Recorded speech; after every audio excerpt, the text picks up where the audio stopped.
Blog. তো কালকের যে ফাজিলপুরের কম্পিটিশনটা ছিল, তো বন্ধুরা ভিডিও তো দেখেছো, তো কম্পিটিশনটা ফাটাফাটি লেভেলের কম্পিটিশন, একদম 3টে সেট আপ একোনাভাবে লাগিয়েছে। হ্যাঁ, এদিকে পাওয়ার মিউজিক একা, আর এদিকে 2টো বাংলা সেট আপ, যেখানে সুরঝঙ্কার ছিল আর সাথে ছিল কালীমাতা। তো 3টে সেট আপই ফাটাফাটি রান হয়েছে, একদম দারুণ পাওয়ার মিউজিক যা রান হয়েছে। ও প্রথমত বিকালের দিকে একটু পাওয়ার মিউজিক মনে হচ্ছিল কম বাজছিল, তো সন্ধ্যার পর থেকে পাওয়ার মিউজিক একদম ধুয়ে দিয়েছে, যেটুকু বুঝলাম ওখানে গিয়ে স্পটে।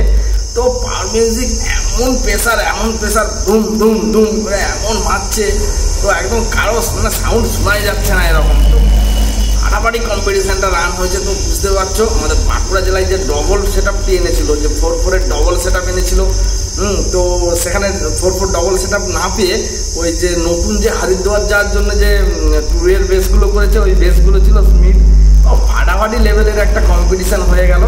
তো আমার মতে বলে পাওয়ার মিউজিক একদম ফেঁকে দিয়েছে ওখানটা, একদম মানে টিকতে দেয়নি এমন অবস্থা। তার উপরে মানুষটা তো এত বক্স লাভার, এত সাউন্ড লাভার আছে, যে কাদা, এতটা করে কাদা, সেখানেতে সবাই জুতো হাতে নিয়ে সব চারদিকে ঘুরছে। হ্যাঁ, কোন সেটা ভালো বাজছে, কোন সেটা ভালো বাজছে। তো এইটা বন্ধুরা আমাদের ওয়েস্ট বেঙ্গলে তো আমরা দেখেই থাকি, কারণ ওয়েস্ট বেঙ্গলে সাউন্ড লাভার প্রচুর আছে।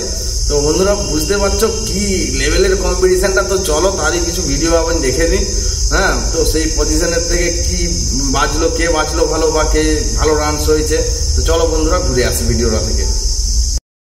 আর বন্ধুরা একটা কথা, তোমরা আসছো ভিডিও দেখছো, তো চ্যানেলটাকে অবশ্যই সাবস্ক্রাইব করে দিয়ে যাবে, কারণ ওয়েস্ট বেঙ্গলের ছোট বড় যে কোনো কম্পিটিশনের জন্য আমার চ্যানেলটা অবশ্যই সাবস্ক্রাইব করে রাখা দরকার। কারণ এইরকম কুইক আপডেট পাওয়ার জন্য, বা কোন সেট আপ কেমন বাজছে কী ব্যাপার, তো অবশ্যই বন্ধুরা চ্যানেলটাকে সাবস্ক্রাইব করবে।